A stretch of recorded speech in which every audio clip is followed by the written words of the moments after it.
Iran 12 देशों पर और अटैक कर चुका है जो उसके आसपास के देश हैं जहां पर अमेरिका के बेस हैं।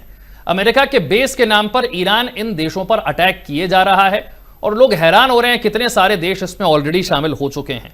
लोगों के मन में यह सवाल भी है कि 15 देशों पर जब हमले हो रहे हैं, अगर यह आगे बढ़ा तो क्या यह वर्ल्ड वॉर में तब्दील हो सकता है?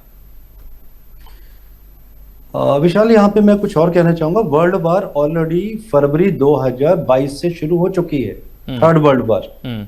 इसका मैं एक एग्जांपल दूंगा आपको। विशाल, अभी जो व्यूअर्स सुन रहे हैं वही बता देंगे, जब फर्स्ट वर्ल्ड वॉर शुरू हुई थी तो उसका पता बहुत बाद में पता चला था। सेकेंड वर्ल्ड वॉर जब शुरू हो गई थी तो तीसरे साल पता चला था कि जी हाँ, सेकेंड वर्ल्ड वॉर शुरू हो चुकी है। थर्ड वर्ल्ड वॉर जब यूक्रेन रशिया का युद्ध हुआ था उसी समय शुरू हो चुकी है। अभी वो जो आयाम है वो सेट करने नहीं आ रहे हैं लोगों को, और आगे जो समय आएगा लोग खुद इस बात के गवाह बनेंगे कि जी हाँ, फरवरी 2022 से ही वर्ल्ड वॉर की शुरुआत हो चुकी थी, तृतीय विश्व युद्ध की, और ये लगातार चलेगा। अब ये जो 2026 का वर्ष है, युद्धों का वर्ष है, और विश्व में 12 बड़े मोर्चे खुलेंगे। अभी इस पे और भी मेरी रिसर्च चल रही है। 12 मोर्चे। आगे मैं स्पेसिफिक पिन पॉइंट टाइमिंग के साथ भी बताऊंगा कि कब कौन सा देश किस देश के ऊपर अटैक करेगा और उसके प्रभाव क्या होने वाले हैं। देखिए, थोड़ा सा इसे अलग कर लेते हैं। आपने कहा 2 अप्रैल 2026, यानी कि करीब करीब 1 महीना और तो अभी ये ईरान और अमेरिका के बीच वाला युद्ध चलेगा, उसके बाद यहां पर कुछ थमेगा।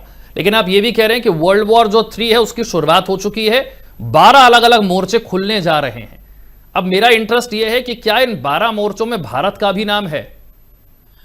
देखिए, भारत की मंगल की महादशा चली हुई है विशाल जी। लास्ट टाइम भी आपसे बात हुई थी, आई थिंक इसके बारे में, जब गोल्ड के बारे में प्रेडिक्शन दी थी मैंने, तब मैंने कहा था कि भारत युद्ध करेगा।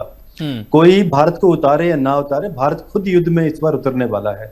और वैसे भी भारत की कुंडली में मंगल में राहु का पीरियड चला हुआ है, तो थोड़े से स्टॉक मार्केट में हमें अच्छे खासे अभी नुकसान होने वाले हैं।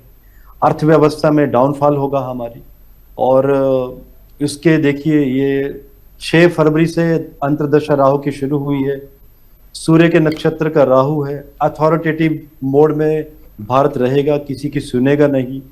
इसी में एक आपका ये मोड भी आ जाता है, क्या रशिया से हम तेल लेना बंद करेंगे? बिल्कुल नहीं। जितना हम तेल ले रहे थे अब उससे ज्यादा तेल लेंगे। ये जो अभी बीच में युद्ध की वजह से अभी ईरान से तेल आना बंद हुआ है उस एरिया से, तो अभी रशिया से हमारी डिमांड भी बढ़ेगी और सप्लाई चेन भी बढ़ेगी। हम नहीं सुनेंगे किसी की, किसी ट्रंप की नहीं सुनेंगे कि ट्रंप ने कह दिया कि आप ये कर लीजिए, आपके ऊपर टैरिफ कम हो जाएंगे, और हमने बात मान ली और पहले से 60 से 50% हो गया। जी नहीं, बढ़ेगा। रशिया से तेल की सप्लाई बढ़ेगी अभी हमारी। लेकिन